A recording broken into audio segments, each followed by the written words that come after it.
झूठा है संसार रहने का सपना है, किसे करे तू प्यार कोई ना अपना है। झूठा है संसार रहने का सपना है, किसे करे तू प्यार कोई ना अपना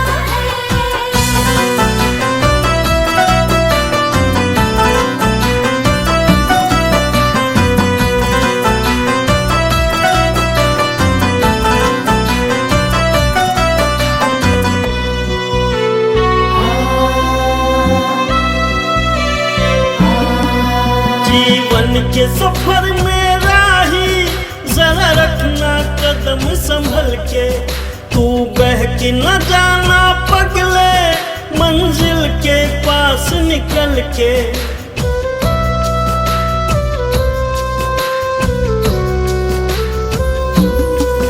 जीवन के सफर में राही जरा रखना कदम संभल के, तू बहक न जाना पगले मंजिल के पास निकल के। पार तुझे टपना है, किसे करे तू प्यार कोई ना अपना है। झूठा है संसार रहने का सपना है, किसे करे तू प्यार कोई ना अपना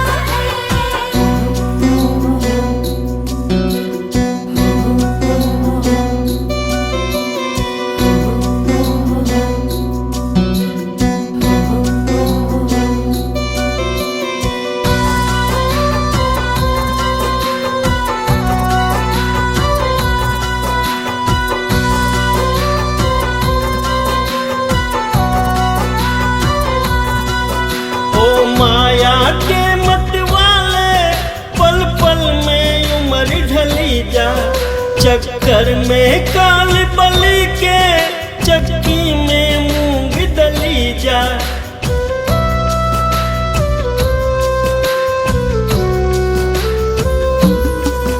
ओ माया के मत वाले पल पल में उम्र ढली जा, चक्कर में काल बलि के चक्की में मूंग दली जा। खाक में सपना है, किसे करे तू प्यार कोई ना अपना है। झूठा है संसार रहने का सपना है, किसे करे तू प्यार कोई ना अपना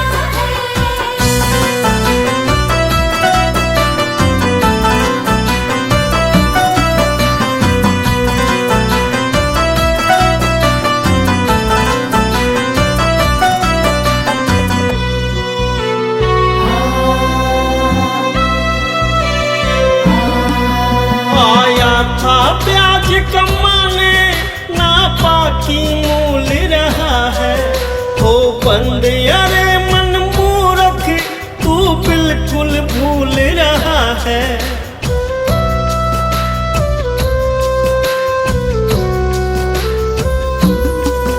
आया था प्याज कमाने ना बाकी मूल रहा है, हो बंद अरे मन मूर्ख तू बिल्कुल भूल रहा है। हरि को रटना है, किसे करे तू प्यार कोई ना अपना है।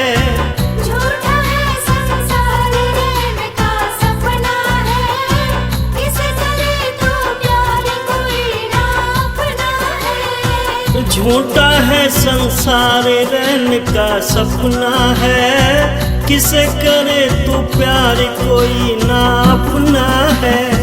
झूठा है संसार रहने का सपना है, किसे करे तू प्यार कोई ना अपना है।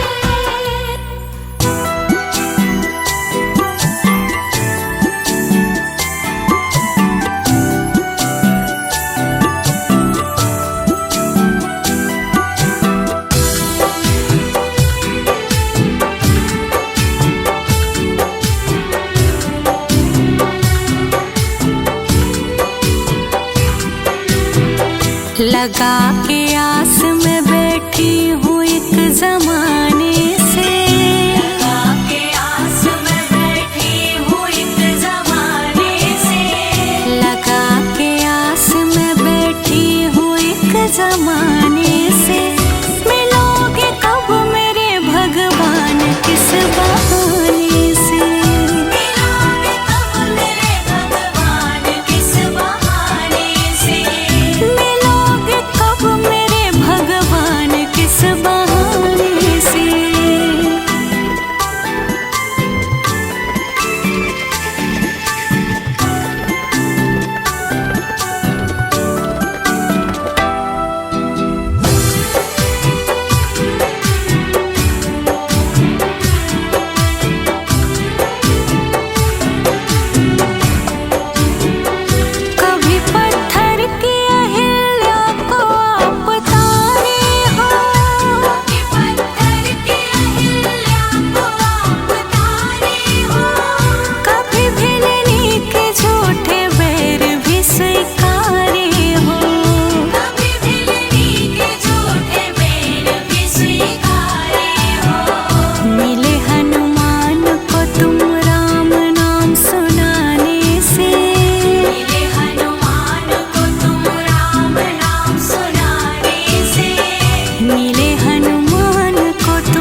बदल गया इंसान, कितना बदल गया इंसान। देख तेरे संसार की हालत क्या हो गई भगवान, कितना बदल गया इंसान, कितना बदल गया इंसान।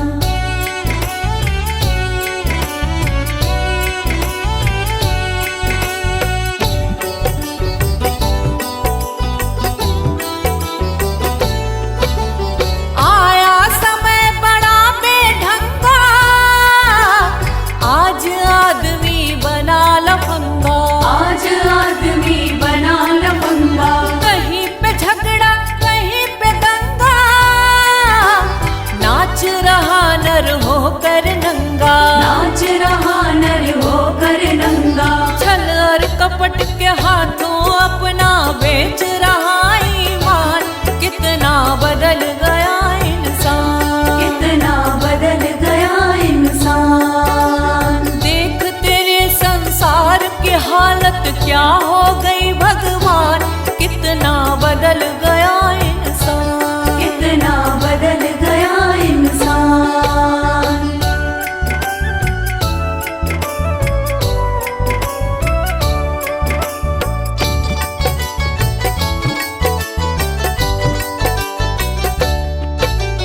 राम के भक्त रहीम के बंदे, रचते आज फरेब के फंदे, रचते आज फरेब के धंधे। कितने मक्कार ये अंधे, देख लिए इनके भी धंधे, देख लिए इनके भी धंधे।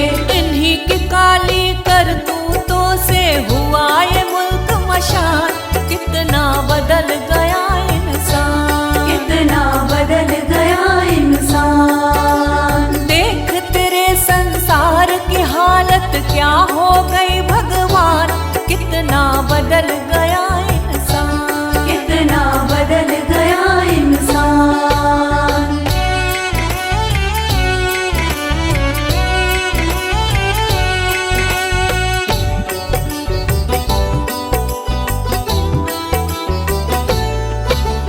जो हम आपस में न झगड़ते, बने हुए क्यों खेल बिगड़ते, बने हुए क्यों खेल बिगड़ते। काहे लाखों घर ये उजड़ते, क्यों ये बच्चे माँ से बिछड़ते, क्यों ये बच्चे माँ से बिछड़ते। फूट फूट कर क्यों रोते ऋषि मुनियों के प्राण, कितना बदल गया इंसान, कितना बदल गया इंसान। देख तेरे संसार की हालत क्या हो गई भगवान, कितना बदल गया इंसान, कितना बदल गया इंसान।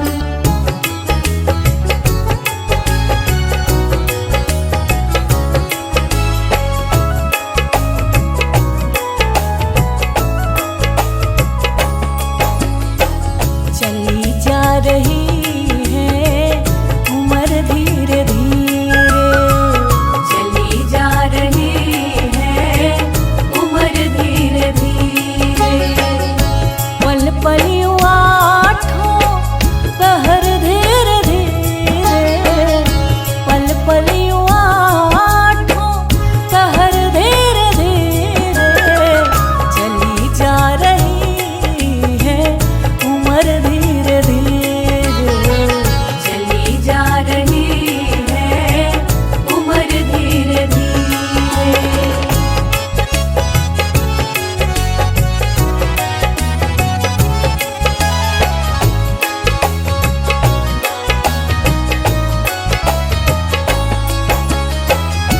बचपन भी जाए जवानी भी जाए, बचपन भी जाए जवानी भी जाए। बचपन भी जाए जवानी भी जाए, बुढ़ापे का होगा असर धीरे धीरे, बुढ़ापे का होगा असर धीरे धीरे।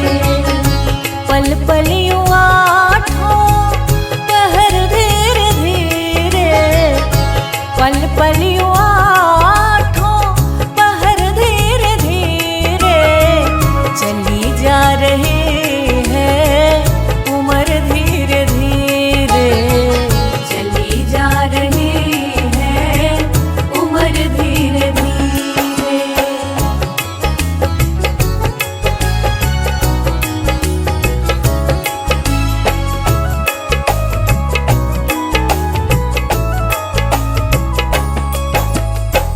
तेरे हाथ पाँव में बल ना रहेगा, तेरे हाथ पाँव में बल ना रहेगा, तेरे हाथ पाँव में बल ना रहेगा, झुकेगी तुम्हारी कमर धीरे धीरे, झुकेगी तुम्हारी कमर धीरे धीरे।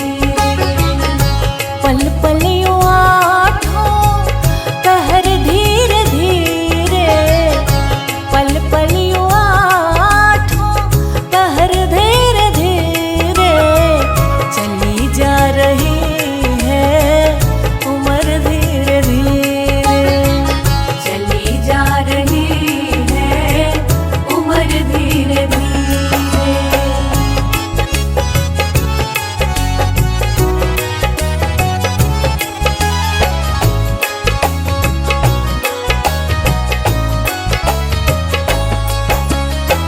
शिथिल अंग होंगे एक दिन तुम्हारे, शिथिल अंग होंगे एक दिन तुम्हारे, शिथिल अंग होंगे एक दिन तुम्हारे, फिर मंद होगी नजर धीरे धीरे, फिर मंद होगी नजर धीरे धीरे। पल पल यूं आठों पहर धीरे धीरे, पल पल यूं आठों पहर धीरे धीरे, चली जा रही है उम्र धीरे धीरे, चली जा रही है उम्र धीरे धीरे।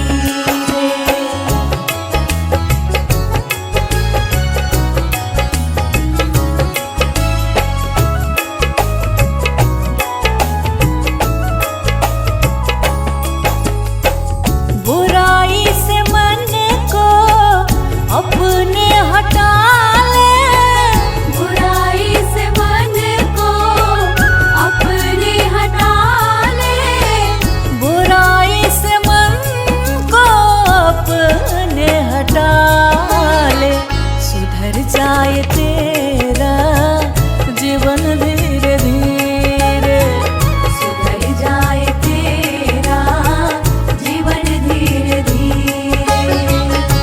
पल पल यूं आठों पहर धीरे धीरे, पल पल यूं आठों पहर धीरे धीरे, चली जा रही है उम्र धीरे धीरे, चली जा रही है उम्र धीरे धीरे।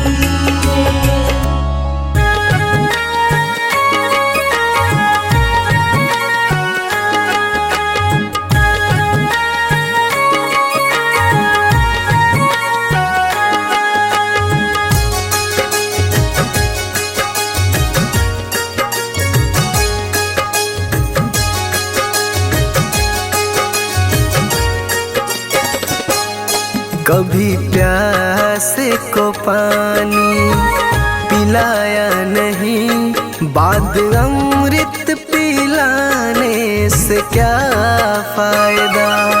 कभी गिरते हुए को उठाया नहीं, बाद आंसू बहाने से क्या फायदा। कभी प्यासे को पानी पिलाया नहीं, बाद अमृत पिलाने से क्या फायदा।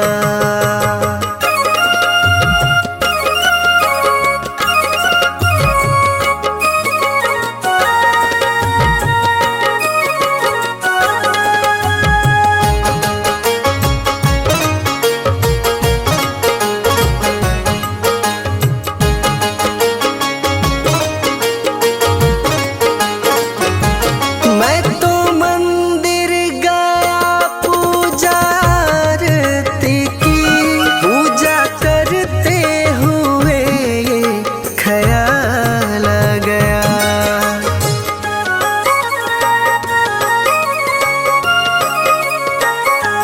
मैं तो मंदिर गया पूजा आरती की, पूजा करते हुए ये ख्याल आ गया। कभी माँ बाप की सेवा की ही नहीं, सिर्फ पूजा के करने से क्या फायदा। कभी प्यासे को पानी पिलाया नहीं, बाद अमृत पिलाने से क्या फायदा।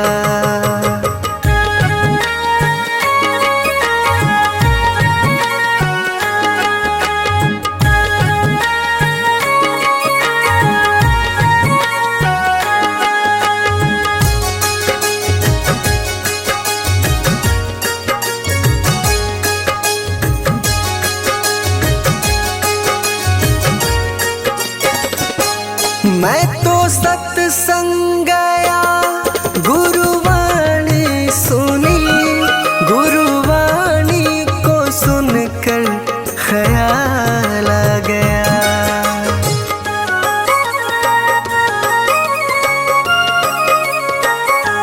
मैं तो सत्संग गया, गुरुवाणी सुनी, गुरुवाणी को सुनकर ख्याल आ गया। जन्म मानव का लेकर दया न करी, फिर मानव कहलाने से क्या फायदा। कभी प्यासे को पानी पिलाया नहीं, बाद अमृत पिलाने से क्या फायदा।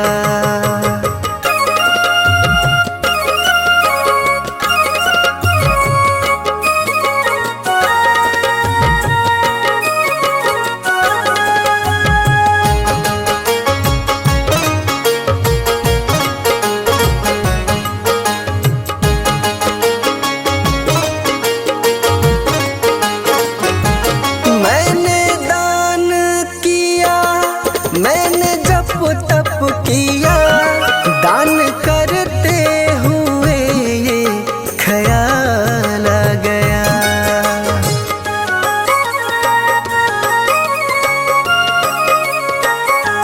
मैंने दान किया, मैंने जप तप किया, दान करते हुए ये ख्याल आ गया।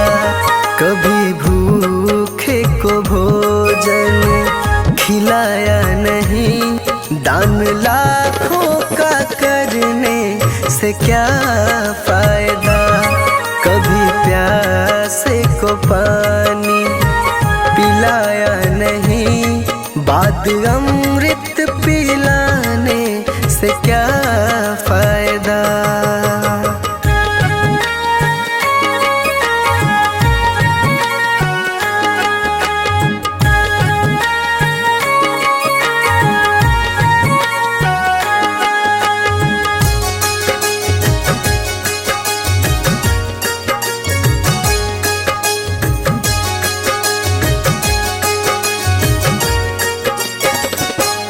गंगा नहाने हरिद्वार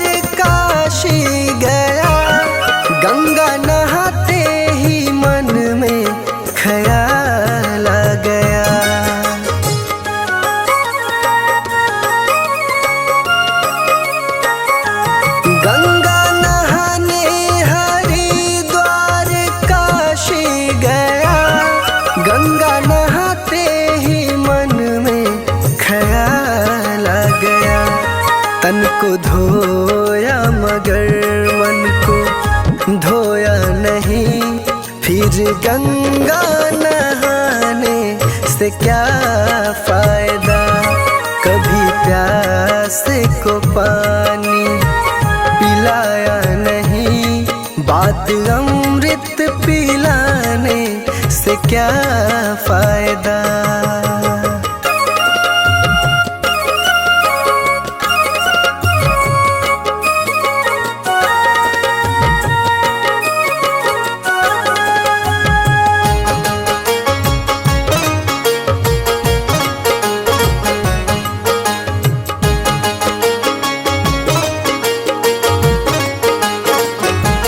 मैंने वेद पढ़े, मैंने शास्त्र पढ़े, शास्त्र पढ़ते हुए ये ख्याल आ गया।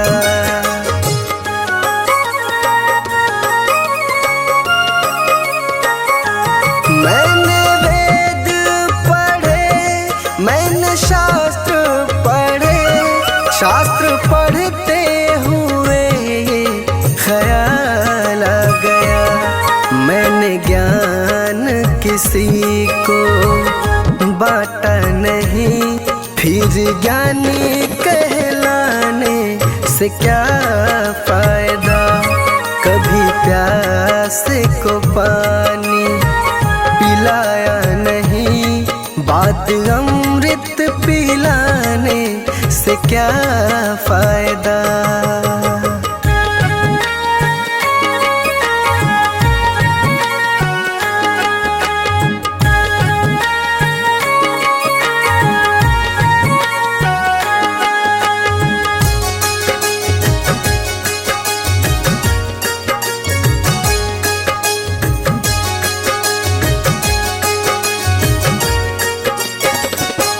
माँ पिता के चरणों में चारों धाम है, आ जा यही मुक्ति का धाम है।